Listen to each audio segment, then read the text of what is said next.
Oi, gente, eu sou a Lindiane Silveira, da Conexão Revista. A gente está dividindo o espaço, aproveitando o tempinho da ministra aqui para a gente conversar um pouquinho, debater um assunto tão importante. Hoje a gente está no primeiro fórum do Conselho Municipal, dos Conselhos Municipais do Direito das Mulheres do Paraná, e acontece também a 5ª Conferência Estadual de Políticas para as Mulheres do Paraná. A gente vai fazer algumas perguntinhas. Primeiro, muito obrigada por dedicar esse tempo com a gente.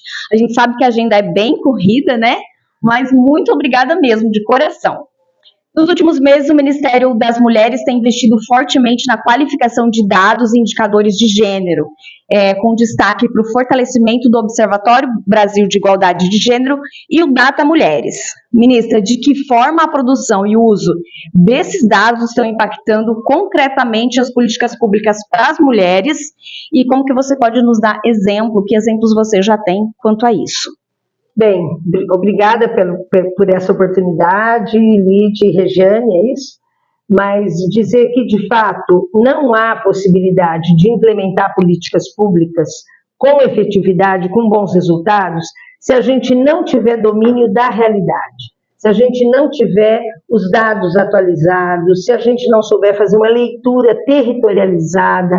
É muito diferente a gente falar da realidade das capitais, de um município de fronteira, de um município muito pequeno que tem 3.000 habitantes, né, em termos tanto quantitativos quanto de qualidade na vida das mulheres, porque isso tem muito a ver com a cultura, com os costumes, os hábitos das mulheres. Então, o Brasil, ele é um país reconhecido mundialmente pelos investimentos que faz nesses processos de construção de indicadores, de conhecimento. O nosso IBGE é absolutamente respeitado. Eu estive na África e lá o próprio IBGE emprestava os nossos PDAs para que eles pudessem fazer os censos, né? O IPEA, que é vinculado ao Ministério do Planejamento, e hoje as universidades brasileiras que têm os seus observatórios. E cada política pública, né, o Ministério da Saúde, que tem toda uma área importante de vigilância, de epidemiologia, assim como o Ministério da Educação, que faz o censo escolar, o Ministério do Desenvolvimento e Assistência Social, que tem a vigilância socioassistencial, que tem uma Secretaria Nacional de Avaliação e Gestão da Informação, e o nosso Ministério das Mulheres, que também tem, né, um observatório em muitos ministérios, e aí Observatório do Brasil, Data Mulheres, que tem esse objetivo, né, levantar as informações. Ninguém quer esconder os dados, como acontecia antigamente no Brasil, mas nós queremos entender esses dados, nós queremos ler esses dados, né? Qual a razão de termos tantos índices de violência contra as mulheres, violência doméstica, sexual, patrimonial, violência política de gênero, quanto também os dados, né, principalmente os dados de violência, é muito importante para a gente qualificar e para entender em que contexto se dão essas realidades vividas pelas mulheres. Por isso, nós queremos potencializar e fortalecer uma grande rede de observatórios no Brasil. Queremos, de fato, profissionalizar essa área e colocar à disposição. Quando um município tem as informações, ele é capaz de fazer um plano mais acertado para o município.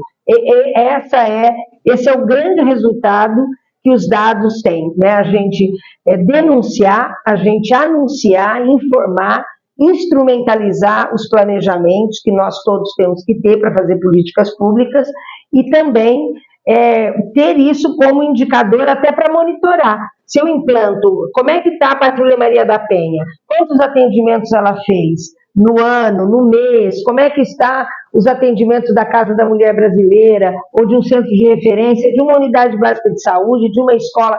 Toda política pública tem que ter, né, esses dados. E no caso de gênero, que nós sabemos que demorou muito para o Brasil se abrir a isso, né, nós temos aí hoje muitas universidades, inclusive a própria UNILA, né, que a gente reuniu com a reitora, vice-reitor, para tratar disso, né. Nós queremos um observatório latino-americano que cada vez mais esteja integrado, né, ao Brasil e a outros países, de acordo com essa tarefa que a UNILA tem, de formar, né, estudantes de vários países, e queremos fazer disso, de fato, um instrumento de argumento de defesa das mulheres, mostrando os dados, né, não só de violência, mas como as mulheres atuam no setor privado, nos conselhos, nas entidades, nos movimentos sociais, potencializar essas capacidades que nós sabemos que as mulheres têm e nem sempre são reconhecidas e divulgadas. Então é isso que nós queremos. Falando de índices, a gente não pode deixar de falar dos índices alarmantes sobre feminicídios, que cresceu muito, né, nos últimos anos.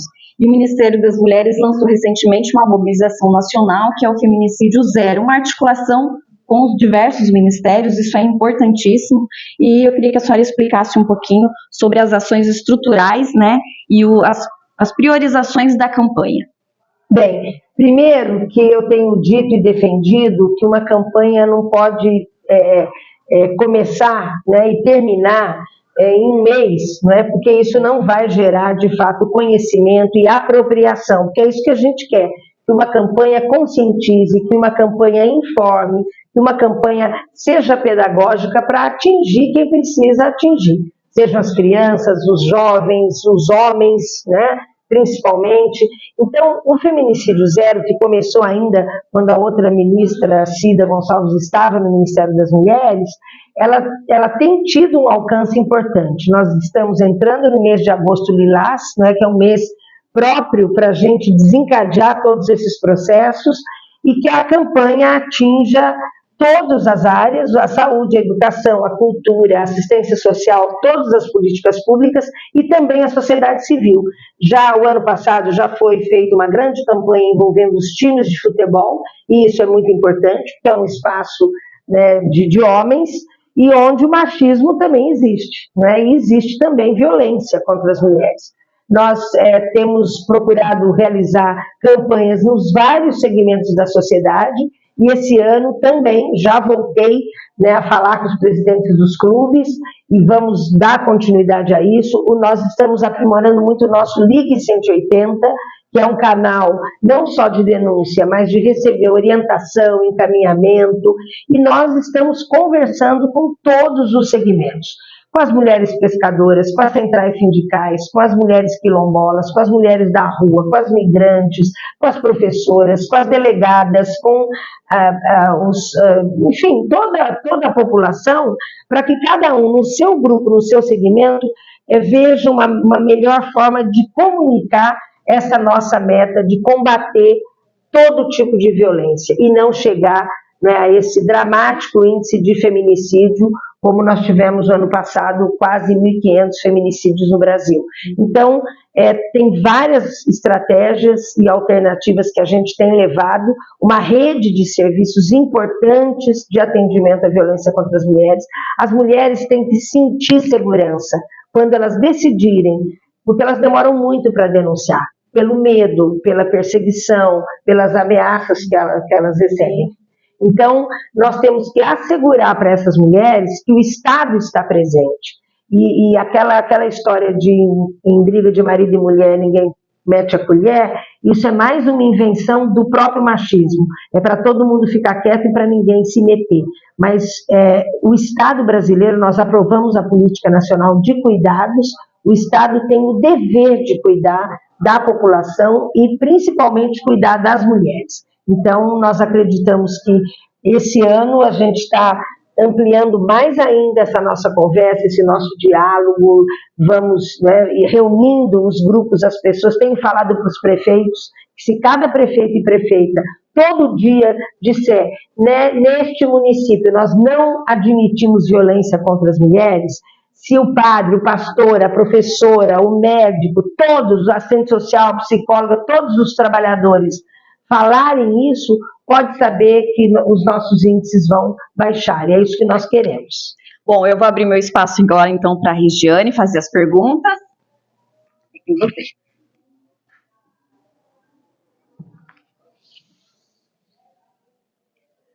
Nós vamos falar agora com a ministra sobre a ampliação da Casa da Mulher Brasileira.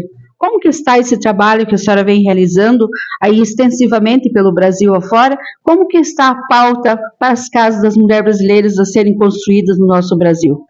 Bom, a Casa da Mulher Brasileira é um serviço público integrado, articulado, que foi inspirado num projeto lá de El Salvador, e tinha uma brasileira, né, a Wanda Pinhato, como secretária nacional de inclusão social. E esse projeto foi absolutamente exitoso, chamando lá Cidade Mulher, tanto é que o Banco Interamericano financiou em vários países a construção das casas, né, da Cidade Mulher. E aqui no Brasil, as Casas da Mulher Brasileira, que é um espaço, nós temos 2 modelos, um maior e um menor, né, um de 3.600 metros e o outro de praticamente 2.000 metros, e depende, então, do tamanho do município e da demanda, né, isso é adaptado.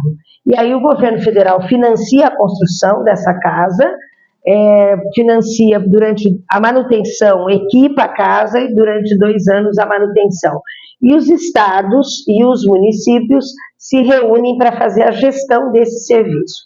Então, a mulher que foi violentada ou uma vizinha que sabe que a mulher sofre violência, ela pode entrar em contato, porque nós temos a Patrulha Maria da Penha, que faz um papel fundamental. Aí nós temos o Ministério Público, a Defensoria Pública, o Instituto Médico Legal, a Delegacia da Mulher, o Serviço da Psicologia e do Serviço Social. Então, nesta casa, nós temos um alojamento para as mulheres serem protegidas. Então, as mulheres chegam, não precisa ficar indo de serviço em serviço, né? Mas ela chega lá e ela vai ser atendida nas suas necessidades de forma integral. E, claro, sempre encaminhada para os serviços que ela precisa, mais especializados. Então, nós já temos 11 casas da mulher brasileira em funcionamento no Brasil. Aqui no Paraná, nós temos uma das primeiras, que tem 9 anos, que fica em Curitiba, que já atendeu 132 mil, fez 132 mil atendimentos, e agora aqui, em Foz do Iguaçu, nós está iniciando a construção de uma, né? E também temos os centros de referência da mulher brasileira, que é uma casa menor, uma casa onde tem uma equipe psicossocial, tem uma brinquedoteca que também tem na Casa da Mulher Brasileira, para que as mulheres possam levar seus filhos e saber que eles estão ali protegidos enquanto ela recebe o atendimento. E que nós vamos inaugurar, em Francisco Beltrão já tem, né, e vamos inaugurar uma em Guarapuava. E aí depende muito da articulação dos municípios, inclusive de poder convencer os deputados a colocar as emendas parlamentares em serviços para as mulheres, né? Então, é isso. E, claro, nós temos os CRANs, né, os Centros de Referência, que os municípios já têm.